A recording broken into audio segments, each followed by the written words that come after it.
September 23, 1944, south of Arnhem, Netherlands.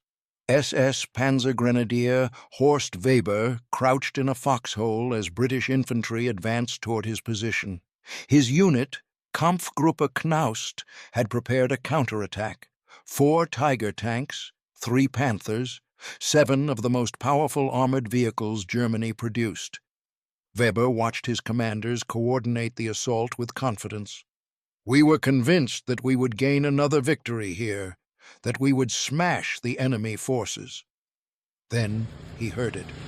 A sound German soldiers had learned to fear more than artillery, more than naval guns, more than any weapon the Allies deployed.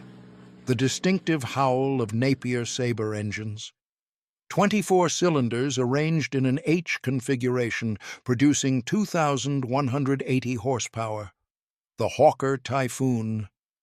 Weber looked up and saw them diving. "Typhoons dropped these rockets on our tanks and shot all 7 to bits." In minutes, the counterattack was over. 7 tanks destroyed. The crews who survived fled on foot. The British advance continued unopposed. The Hawker Typhoon created a paradox that would define the Normandy campaign.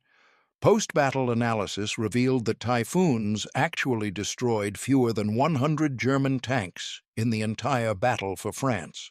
Hit rates for the 8 rocket salvos averaged only 4%. Yet German tank crews abandoned vehicles at the mere sound of approaching Typhoons. Commanders changed doctrine. Rommel himself declared that mobile armored warfare was no longer possible under Allied air superiority. The aircraft that rarely hit its targets terrified an enemy into paralysis. June 6, 1944, D-Day. 26 Royal Air Force squadrons of Typhoon fighter bombers supported the Normandy landings. Each aircraft carried 8 RP-3 rockets under the wings, unguided projectiles with 60-pound high-explosive warheads. The rockets were designed as ship killers, adapted for ground attack. Fired in salvo from diving aircraft, they produced a devastating visual and auditory effect. The sound alone, 8 rockets leaving their rails simultaneously, was unlike anything else on the battlefield. The RRAF had developed these Typhoons into ground attack specialists after discovering the aircraft couldn't fulfill its original role. Designed in 1937 as a high-altitude interceptor to replace the Hurricane, the Typhoon suffered catastrophic problems. Early models experienced tail structural failures that killed pilots. The thick wing designed for speed at altitude created compressibility issues. Performance above 20,000 feet was poor. As an interceptor, the Typhoon was a failure. But at low altitude, the massive Sabre engine gave the Typhoon speed and power that made it formidable. In 1943, RAF planners recognized what they had. Not a fighter, but a fighter-bomber. The sturdy construction that made it heavy for dogfighting made it resilient to ground fire. The powerful engine that struggled at altitude provided excellent performance at treetop level. The wing hardpoints designed for bombs could carry rockets. The Typhoon found its purpose destroying ground targets. By early 1944, the RAF had perfected a system called cab rank. Typhoon squadrons maintained standing patrols over the battlefield, circling at altitude like taxis waiting for customers. Below them, forward air controllers traveled with advancing troops in vehicles equipped with VHF radios. When Allied forces encountered German armor or fortifications, controllers called down Typhoons to attack targets marked by artillery smoke shells. The system meant air support arrived within minutes rather than hours. German commanders had never faced such coordinated, immediate air power. In North Africa and Italy, tactical air support was sporadic. Aircraft appeared, attacked, and departed. There were gaps, periods of safety. Normandy offered no gaps. From dawn to dusk, Typhoons circled overhead. Any German vehicle movement drew immediate attack. Any concentration of armor became a target within minutes of detection. The psychological pressure was constant and inescapable. Generaloberst Erwin Rommel had experienced Allied air power in North Africa during 1942 and 1943. He understood what air superiority meant for ground operations. When he took command of Army Group B defending France in late 1943, he immediately recognized that traditional armored doctrine, keeping panzer divisions in reserve for mobile counterattacks, would fail in Normandy. His superior, General Feldmarschall Gerd von Rundstedt, disagreed. The argument reached Hitler, who imposed an unworkable compromise. Rommel wrote in June 1944, "For the first and most serious danger which now threatened us was from the air. This being so, we could no longer rest our defense on the motorized forces used in a mobile role, since these forces were too vulnerable to air attack. We had instead to try to resist the enemy in field positions." His experiences in North Africa had taught him that moving armored formations under enemy air supremacy was suicidal. Normandy proved him correct. June 10, 1944. Panzergruppe West, the headquarters coordinating all German armored forces in Normandy, was located in a chateau at Laeken. Allied intelligence intercepted German communications revealing the location. That evening, 40 rocket-armed Typhoons and 61 Mitchell bombers struck the chateau. The attack killed the chief of staff and destroyed 75% of the communications equipment. At the most critical point in the battle, German armor coordination was knocked out completely. The headquarters had to withdraw to Paris for reconstitution. It took a month before Panzergruppe West could resume operations. German tank crews learned quickly that survival required adapting to this new reality. Daylight movement was forbidden. Armored columns traveled only at night, dispersing before dawn into woods or buildings. But even these precautions offered limited protection. Allied fighters patrolled roads looking for dust clouds, track marks, or any sign of vehicle movement. A single tank moving alone in daylight drew attacks within minutes. The Typhoon's actual effectiveness against tanks was far lower than wartime claims suggested. During Operation Goodwood in July 1944, RAF pilots claimed 222 tanks destroyed by rockets. Post-battle examination by British operational research teams told a different story. Of 456 German armored vehicles in the area, only 10 could be attributed to Typhoon rockets. The 4% hit rate reflected the difficulty of striking a tank with an unguided rocket fired from a diving aircraft through anti-aircraft fire. But German crews couldn't know that 96% of the rockets missed. They heard the distinctive engine sound, saw rockets streaking toward positions, watched explosions tear apart nearby vehicles. The fear was rational. A 60-pound warhead striking a tank could penetrate armor, ignite ammunition, or kill the crew. Death came randomly, unpredictably. The sound became the weapon. German soldiers learned to identify Typhoons by sound alone.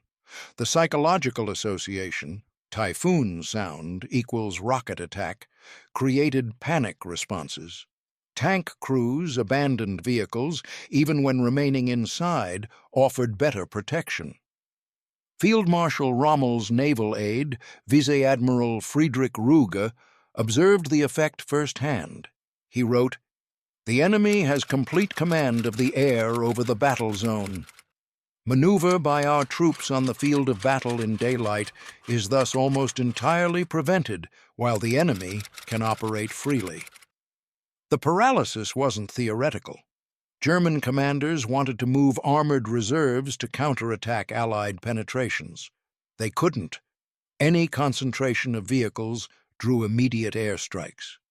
The Battle of Mortain in August 1944 demonstrated the systematic defeat of German armor by air power.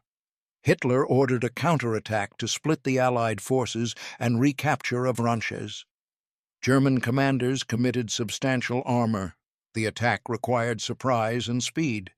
But Allied intelligence detected the preparations. When German tanks began their attack on August 7th, Typhoons and American P-47 Thunderbolts swarmed the advance. RAF and USAAF pilots claimed 140 and 112 tanks, destroyed respectively during the four-day battle. Post-battle analysis again revealed dramatic overclaiming.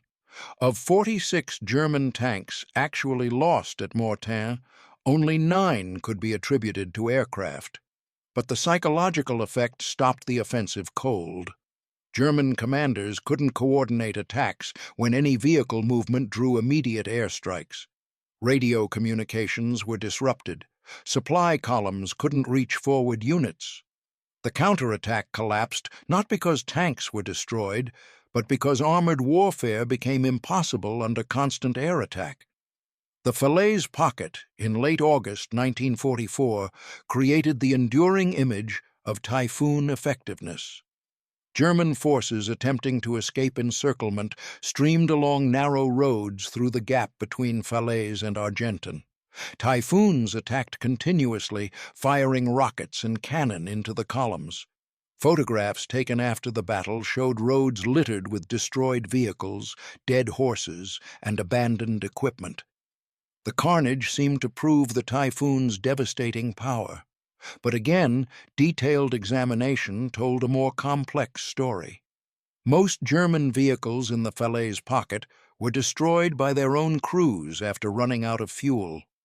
Typhoons had achieved their effect not by destroying tanks directly, but by destroying the fuel trucks, supply vehicles, and transport columns that sustained the armored units.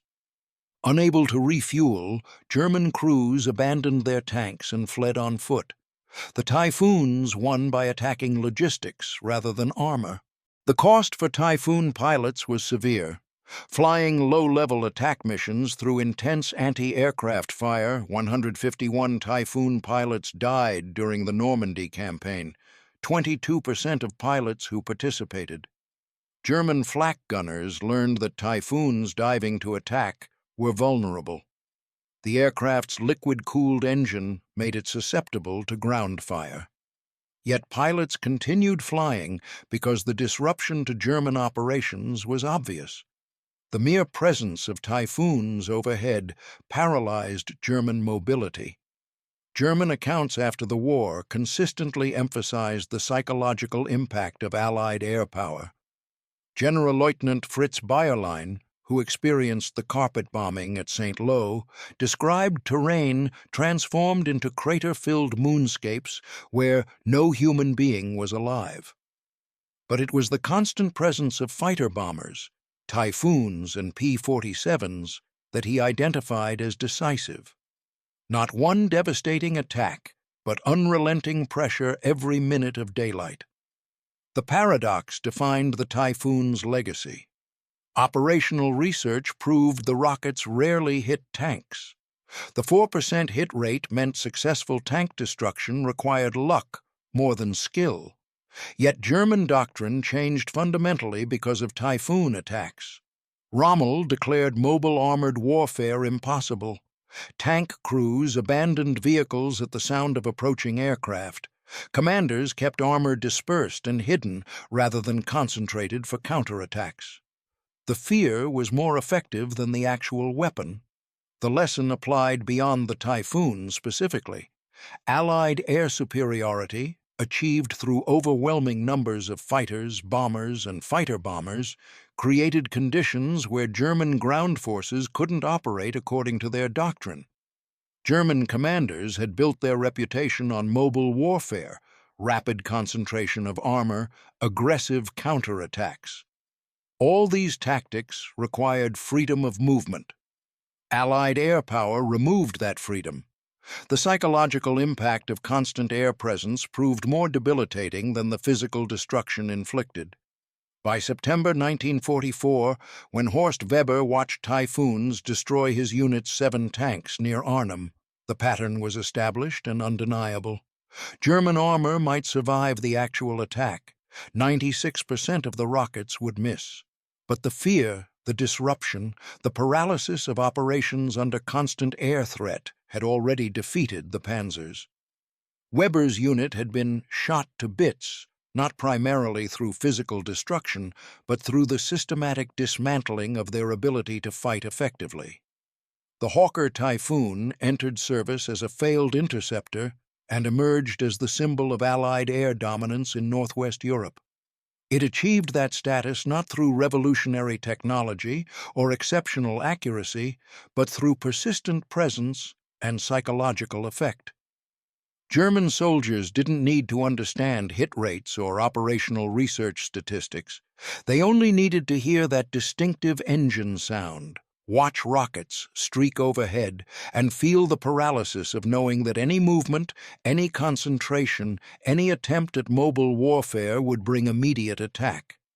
The mathematics of the Typhoons' war revealed that fear is quantifiable. 4% hit rate, 22% pilot casualties, 100 tanks actually destroyed by rockets across the entire Normandy campaign. But those numbers produced a disproportionate effect: complete German inability to conduct mobile armored operations in daylight. The psychological weapon proved more effective than the physical one, and in that gap between perception and reality, the Typhoon won its war.